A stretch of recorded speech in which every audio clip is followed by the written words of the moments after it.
वंदे मातरम आखिर अपने आप में इतना गौरवशाली क्यों है, ये आज़ादी का बीज मंत्र क्यों कहा जाता है, ये राष्ट्रगीत कैसे बना, इसके कई सारे जो पहलू हैं। और उसका एक पहलू मैं आपको दिखा रहा हूँ कि देखिए, ये जो शुरू में जो भारत का जो फ्लैग जो रिप्रेजेंट होता था उसमें देखिए कि वंदे मातरम ये बांग्ला में लिखा हुआ है। बांग्ला में लिखा हुआ है। सिस्टर निवेदिता का डिजाइन करा फ्लैग है 1904 1904 ये सिस्टर है, सिस्टर निवेदिता। 1905 में ये नॉर्थ कलकत्ता का जो पारसी बागान का जो फ्लैग है, ये हेमचंद्र कानूनगो को ये डिजाइन किया था। और ये 1907 ये मादाम कामा स्टुटगार्ट, जर्मनी का स्टुटगार्ट पर ये होस्टिंग फ्लैग नहीं है, ये हाथ पर लेकर वो इसको दिखाया था। और उधर आप देख सकते हैं वंदे मातरम को लेकर ये देखिए कि 1905 में पहली बार अंग्रेजों के खिलाफ जो आंदोलन हुआ 1904 में, और उसका देखिए ये बकायदा रिप्रेजेंट, और उसमें ये वंदे मातरम ये बांग्ला में है, ये हिंदी में है। और फिर देखिए ये यहाँ पे वंदे मातरम बीच में, और ये फ्लैग है। तो ये इतिहास रहा है। ये सिर्फ वंदे मातरम के 2 स्टैंजा को गाया जा रहा है, 2 स्टैंजा को कम किया गया है। और एक तस्वीर मैं आपको दिखा रहा हूँ कि दूसरी बात जो हिंदू और मुसलमान का एंगल खोजा जा रहा था, तो उसमें देखिए लाहौर से वंदे मातरम के नाम से बकायदा उर्दू में अखबार निकलता था। लाला लाजपत राय, पंजाब केसरी लाला लाजपत राय के एडिट किया गया। लाला लाजपत जिनके हत्या के विरोध में सॉन्डर्स की हत्या हुई, ये लाला लाजपत राय का एडिट किया वंदे मातरम, ये उर्दू लैंग्वेज पर, और जो लाहौर से निकलते थे। उसके पहले अरविंद घोष ये वंदे मातरम कलकत्ता से, ये जेनेवा से, ये मादाम कामा जेनेवा से वंदे मातरम नाम का एक मैगजीन निकलते थे। तो ये इतिहास रहा है वंदे मातरम का। ये एक राष्ट्रगीत नहीं है बल्कि स्वाधीनता आंदोलन का बीज मंत्र रहा है। 1875 में लिखा गया, लेकिन यहाँ 1874 की तारीख 150 नहीं 151 साल है। और ये देखिए ये तस्वीर जो मैं आपको दिखा रहा हूँ कि ये क्या है सर, ये बताइए। ये जो वंदे मातरम का जो माने रिकॉर्ड है, ये रविंद्रनाथ से लेकर आज का रहमान तक, ये सब सिंगर, भारत का ऐसा कोई सिंगर नहीं है जिन्होंने वंदे मातरम नहीं गाया। ये रविंद्रनाथ 1896 पर वो कलकत्ता कांग्रेस में वंदे मातरम गए थे, वो देश राग पर, वो रविंद्रनाथ का वो रिकॉर्ड है। इधर MS 1896 में इन्होंने पहला धुन बनाया। नहीं, वो रविंद्रनाथ का पहले कलकत्ता कांग्रेस का जो माने कांग्रेस का जो कलकत्ता अधिवेशन हो रहा था, उन्होंने उद्बोधन संगीत वंदे मातरम और रविंद्रनाथ ने गाया था।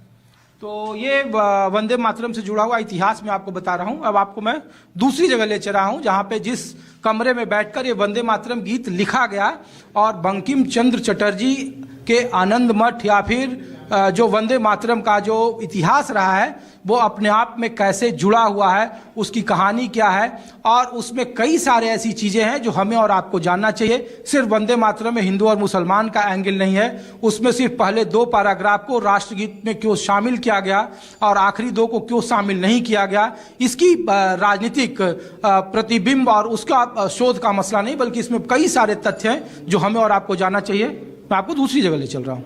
तो ये अध्ययन केंद्र है उनका जहाँ पर वो बैठकर लिखते थे, और ये वो कमरा है जहाँ पर बंकिम चंद्र चटर्जी बैठकर अपनी रचनाओं को लिखते थे। और ये देखिए ये कुर्सी है और ये टेबल है, और ये देखिए table use by Bankim Chandra Chatterjee, और यहीं पर वो लिखते थे। हाँ?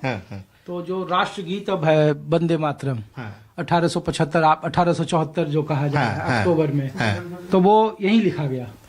हाँ, ये जो टेबल है, ये टेबल माने ये जो उसका जो लिखा स्टडी रूम है, वो जो लिखा का जो घर है, तो जो एविडेंस है, वो जो एविडेंस है, जो एविडेंस 2 एविडेंस है। एक बंकिम चंद्र का जो छोटा भाई है पूर्णचंद्र चट्टोपाध्याय, और आनंदमठ जिसको बंकिम चंद्र ने उत्सर्ग किया था, वो दीनबंधु मित्र जिसको वो लिखा था खनभिन्न सौहिद, वो जो बेस्ट फ्रेंड। तो ये दीनबंधु मित्र का जो लड़का है ललित चंद्र मित्र, वो दोनों ने ही बोला कि बंगदर्शन का जो कार्याध्यक्ष थे रामचंद्र बंदोपाध्याय, ये रामचंद्र बंदोपाध्याय वो दोनों को ही बोला था जब बंकिम चंद्र जब बंगदर्शन एडिट करते थे तब एक दिन 1 पेज ऑफ मैटर लेस कोई इशू का, तो उन्होंने आकर बंकिम चंद्र को बोला, तो बंकिम चंद्र ने बोला कि आज ही मिलेगा। उस टाइम ये टेबल पर वो वंदे मातरम का जो मैनस्क्रिप्ट है वो पड़ा हुआ था। अच्छा। तो उसके दिखे बंकिम जो रामचंद्र बंदोपाध्याय फिरा कि वो ये जो मैनस्क्रिप्ट है ये तो नहीं है अच्छा, माने ये तो चला जाएगा, तो मंद नहीं है ये, आप वो दीजिए ना। तो बंकिम चंद्र तब उसके हाथ से विरक्त होके उसके हाथ से वो मैनस्क्रिप्ट लेकर ये टेबल का जो ड्रायर है वो ड्रायर के अंदर रख कर बोला कि ये अच्छा है कि बुरा है ये आप तुमको मालूम नहीं पड़ेगा, कुछ दिन बाद तुम समझोगे, तब मैं जीवित नहीं रह सकता, तुम जीवित। तो ये कहानी है कि जब ये वंदे मातरम लिखा गया तो उनके ही एक साथी ने कहा कि ये बहुत अच्छा नहीं, इसको फिर से रीराइट करिए आप। नहीं, ऐसा नहीं है। वो जो बंगदर्शन जो मैगजीन थे उसका लगभग 1 पेज मैटर वो कम पड़ा था, तो उसके लिए वो रामचंद्र बंदोपाध्याय ने बोला कि ये जो मैनस्क्रिप्ट है इसमें ही चला जाएगा, आप ये मुझको दे दीजिए। अच्छा, उसमें ऐड करने के लिए हाँ, तो बंकिम चंद्र तब नहीं दिया। तो आप देखिए उसका जो बाद का जो माने वो जो कौन सा इशू थे, कौन सा मंथ का इशू थे बंगदर्शन का। तो बंगदर्शन का आपको मालूम है कि नहीं, मुझको मालूम नहीं। जो बंकिम चंद्र का एक फेमस बुक है कमलाकांत, ये कमलाकांत बुक का अंदर एक एसे है अमर दुर्गोत्सव। ये अमर दुर्गोत्सव को बांग्ला में कहते हैं वो वंदे मातरम अमर दुर्गोत्सव छंदोबद्ध बानी रूप, जिसको वो पोएटिक फॉर्म, अमर दुर्गोत्सव का पोएटिक फॉर्म है वंदे मातरम। दुर्गा जी के चरित्र को उन्होंने वंदे मातरम में जो आखिरी का पारा था उसमें उन्होंने उकेरा। हाँ, वो दुर्गा जी नहीं, देश जननी, नॉट दुर्गा, देश जननी। ओके, तो फिर मैं एक बार आपको तस्वीर माहौल दिखा दे रहा हूँ कि ये कुर्सी, ये टेबल, और देखिए बकायदा ये यहाँ पे चित्र है इनके म्यूजियम में ये रखा गया है। और ये देखिए ये क्या है दादा, ये हाँ? ये एक लेटर है। अच्छा, और ये टेबल है जिसका इस्तेमाल किया गया। देखिए, वंदे मातरम सुजलाम सुफलाम मलय शीतलाम सस्य श्यामला मातरम शुभ्र ज्योत्सना पुलकित यामिनी। ये जो सुखदाम वरदाम मातरम जो शुरू के 2 पैरा थे जिसको बंकिम चंद्र चट्टोपाध्याय चटर्जी ने राष्ट्रगान के तौर पर जिसे लिया गया वो इसी टेबल पर लिखा गया। इसको लेकर भले ही हम आप राजनीतिक तौर पर भी बात कर रहे हों, पश्चिम बंगाल में विधानसभा के चुनाव होने हैं अगले 3 महीने के बाद, और उसे इस चुनाव से जोड़कर देखा जा रहा है। 150 साल मनाने के संसद के भीतर की मंशा क्या है, बंगाल को लेकर ही नहीं बल्कि देश की राजनीति में भी इसको लेकर चर्चा हो रही है। तो इसका कुछ बंगाल से भी संबंध है क्या दादा? हाँ, ये जो देश की संसद में चर्चा और ये तो पॉलिटिकल बातें हैं। पॉलिटिकल बात पॉलिटिकल लोग ही बता सकते हैं। मैं रिसर्चर हूँ, मैं आपको तथ्य दे सकता हूँ, पॉलिटिकल बात मैं नहीं बता सकता हूँ।